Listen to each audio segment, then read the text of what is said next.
कोई भी कर्मों का फल प्राप्त किए बिना मुक्त नहीं हो सकता। कर्म के आगे किसी का जोर तथा रिश्वत भी नहीं चलती।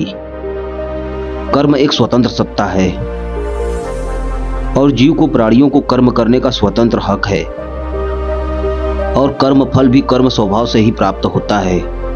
इस प्रकार से अच्छे कर्म का फल हमेशा सुखदायी होता है। इसलिए हमें सर्वदा अच्छे कर्म ही करना चाहिए।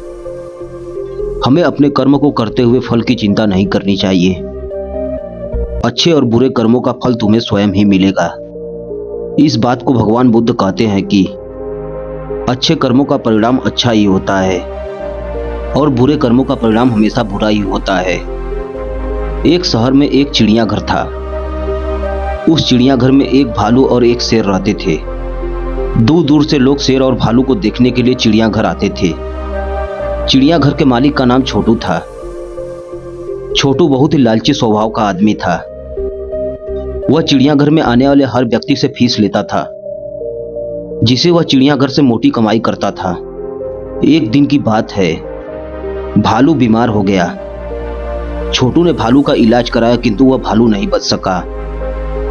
अब छोटू परेशान था कि भालू के मर जाने के कारण चिड़ियाघर में आने वाले लोगों की संख्या में तेजी से कमी आ रही थी। छोटू ने सोचा कि अगर ऐसा ही चलता रहा तो एक दिन उसका चिड़ियाघर ही बंद हो जाएगा। छोटू ने आसपास के क्षेत्र में दूसरे भालू की तलाश की, किंतु चिड़ियाघर के लिए उसे कहीं कोई भालू नहीं मिला। छोटू दिन पर दिन और अधिक परेशान होने लगा। एक दिन छोटू के दिमाग में एक तरकीब सूझी। छोटू रमेश नाम के एक व्यक्ति के पास गया और उससे बोला, रमेश, क्या तुम भालू बनोगे? मैं तुम्हें इसके बदले बहुत सारा पैसा दूंगा। रमेश को छोटू की बात समझ में नहीं आई तो रमेश बोला, मैं तो इंसान हूं, मैं भालू कैसे बन सकता हूं? रमेश की बात सुनकर छोटू हंसा और हंसते हुए बोला, भाई, तुम्हें सचमुच भालू नहीं बनना है। तुम्हें तो सिर्फ भालू जैसे कपड़े पहनकर लोगों के सामने भालू जैसा दिखना है और भालू जैसा व्यवहार करना है। इसके बदले मैं तुम्हें बहुत सारा पैसा दूंगा, जिससे तुम्हारी गरीबी दूर हो जाएगी। पैसों के लालच में रमेश छोटू की बात में आ गया और भालू बनने के लिए तैयार हो गया। अब रमेश प्रतिदिन भालू के कपड़े पहनकर लोगों का मनोरंजन करता था और लोगों को यह लगता था कि यह असली भालू है।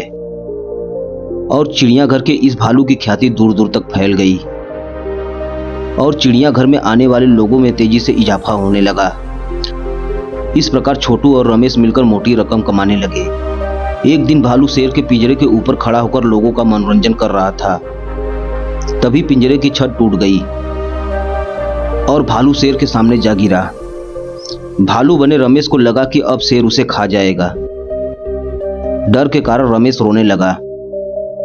भालू बना रमेश जब रो रहा था तो उसके रोने की आवाज बिल्कुल इंसानों जैसी थी।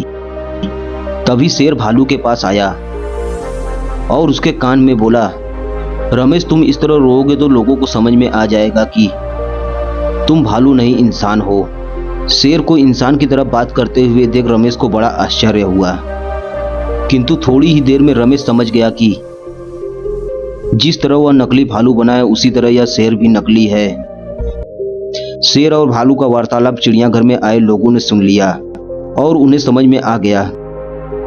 चिड़ियाघर के लोग उन्हें नकली भालू और शेर दिखाकर उल्लू बना रहे हैं। लोगों ने तुरंत शेर का पिंजरा तोड़ दिया और भालू और शेर की पिटाई शुरू कर दी। इसके पश्चात लोगों ने चिड़ियाघर के मालिक की भी पिटाई की और उन तीनों को पुलिस के हवाले कर दिया। दोस्तों, इस कहानी से हमें क्या शिक्षा मिलती है? यही कि हमेशा बुरे कर्मों का नतीजा हमेशा ही बुरा होता है। इसलिए बुरे कर्मों से हमेशा दूर रहना चाहिए।